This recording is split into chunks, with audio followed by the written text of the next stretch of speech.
Okay, so think about teenagers today. It's almost impossible to imagine them without some kind of screen, right? Absolutely. And for parents, that immediately brings up the whole screen time debate. Exactly. Which is why this deep dive is interesting. We're looking at a new guide from YouTube and the American Psychological Association. Yeah, and what jumps out right away is how it reframes the whole conversation. How so? It's suggesting we shift focus. Less on how much time teens are plugged in and more on what they're actually watching or doing online. Right. Quality over quantity.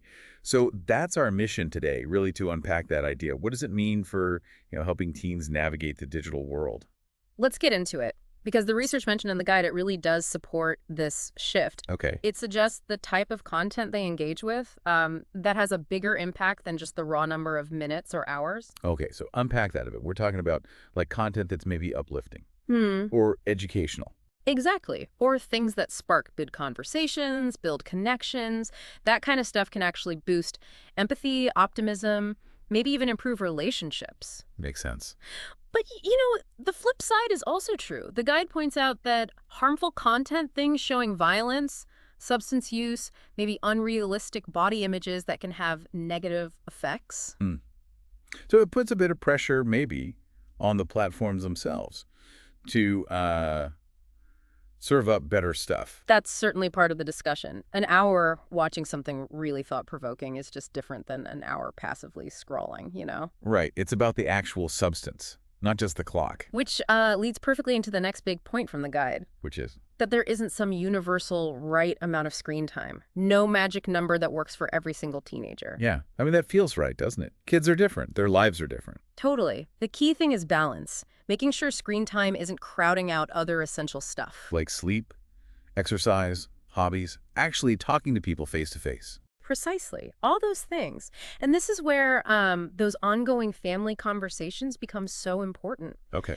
The guide really pushes for setting ground rules together, ones that respect the teens' needs and their, growing independence. It's more collaboration. Less dictating, more discussing. I like that.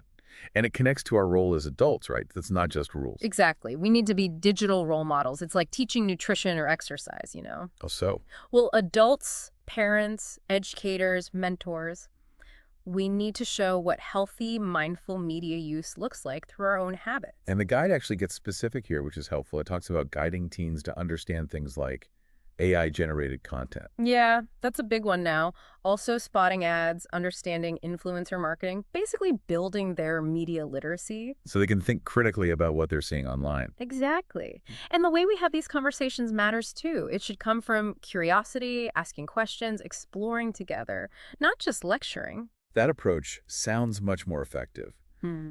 Does the guide mention any tools, like on the platforms themselves? It does. It highlights features like YouTube's Take a Break reminder, Oh, yeah, I've seen that. which is actually on by default for under 18s now, and things like bedtime reminders. They're tools to help teens manage their own time. So it's not just about restriction. It's also about empowerment and self-management tools. Right.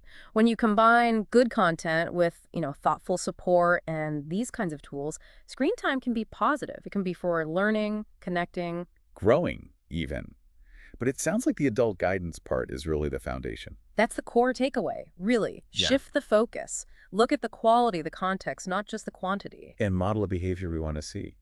Have those open conversations. So maybe the question isn't just how long were you online, but hey, what did you watch? What did you learn? What did you think about it? Yeah. It changes the whole dynamic. It does. And, a final thought maybe to leave people with is how do we as a whole community, parents, schools, the tech platforms, really build an environment where the quality of what teens do online is discussed and valued just as much as we currently talk about the quantity of time? That's a really important question. Definitely something to think about.